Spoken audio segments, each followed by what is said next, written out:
What's going on, guys? Joker back again once again, and today, people, Bungie, what the fuck are you doing?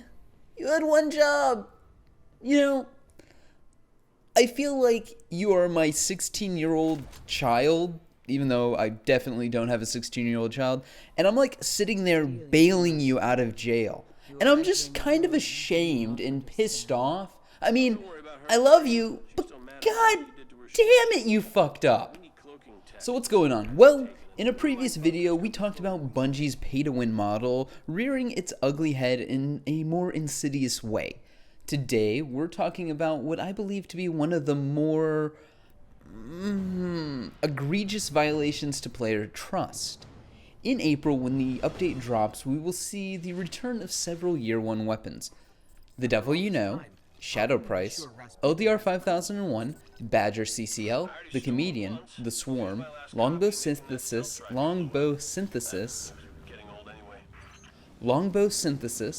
Grim Citizen 3, Two to the Morgue, Zombie Apocalypse, Saturnine Rapier, and Lord Highfixer.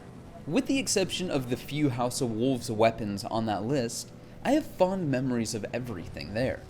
The LDR and Longbow have always been two of the community's favorite snipers.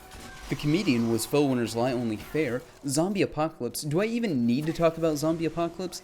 And the Swarm. Those were consistent in Year 1, and people still use those weapons to today. Then you have Shadow Price, one of the only things that could go toe-to-toe with Suros' regime in the early days of Vanilla Destiny. Then there's two amazing hand cannons, Lord Highfixer, a hand cannon that single-handedly got me through most of Vanilla Destiny's content and Dark Below, before I got Fatebringer. And then there's the Devil You Know, which you still see every now and again, raining havoc in the Crucible.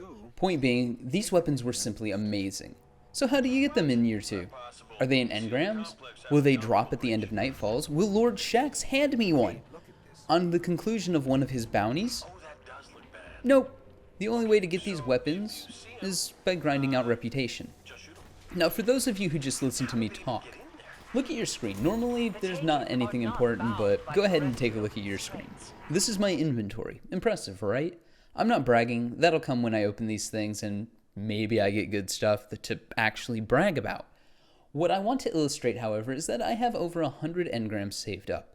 Not because I have any illusion of them decrypting into 2.2 gear, but because I'll get marks, I'll get Cryptarch packages, and those will have legendaries, so I'll be ahead of the curve.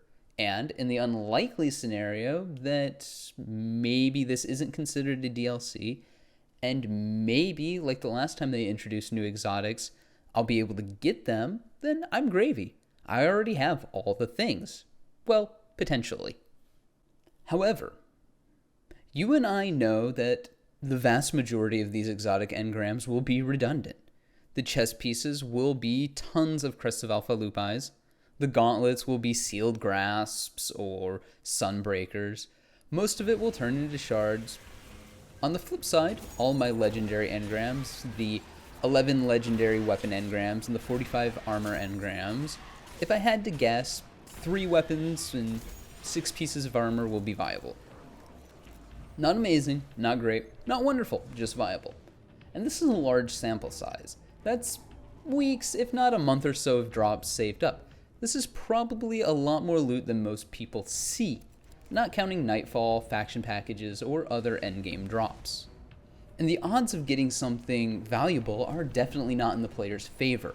Out of the dozen or so perks that can be allocated to any one slot, there are more battle runners and army of ones than there are hidden hands and rangefinders. So when Bungie makes the choice to take a large set of loot, 12 weapons, and put them behind a faction rep wall, I can't help but remember all the time I spent grinding for Revenant in Year 1. Only this is worse, isn't it? Let's take a look at the math.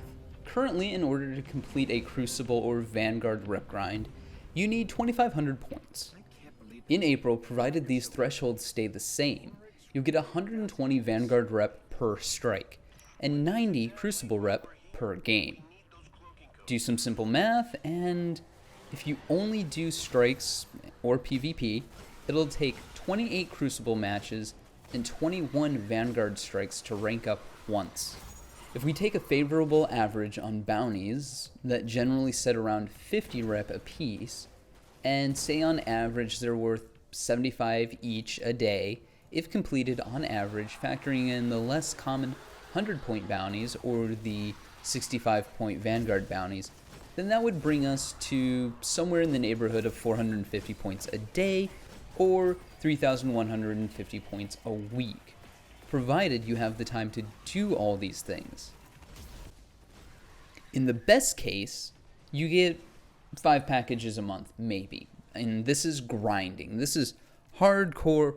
All you are doing is grinding for these packages. On average. In worst case, you'll probably only get 2.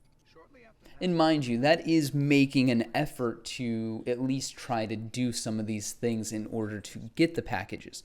This isn't just, I'm playing the game and I may see 1 or 2 packages a month, maybe, if I'm lucky.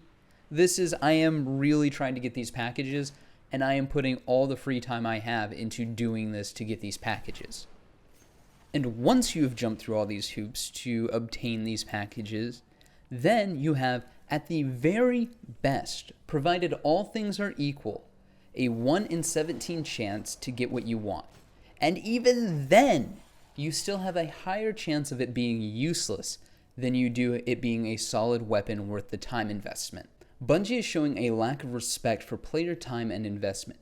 Instead of bringing up year 1 weapons we already have, instead of adding these to the loot pool and giving us a chance to go after them and receive them in Nightfalls, Shaxx bounties, and engrams, instead of putting competently rolled versions of these weapons in the vendors or putting them in vendor shops at all, Bungie is asking that we grind and grind and grind for a chance at a piece of year 1 nostalgia. But hey, at least you'll be able to make the grind easier. Just buy a Sterling package from Tess and you'll have the chance to win a 2-hour Crucible or Vanguard boost. Bungie, just stop. You're fucking up what could have been a great addition to a content drop so starved for new actual content that it's disgusting. But hey, those are just my thoughts. Let me know yours in the comments below. And like always, stay frosty.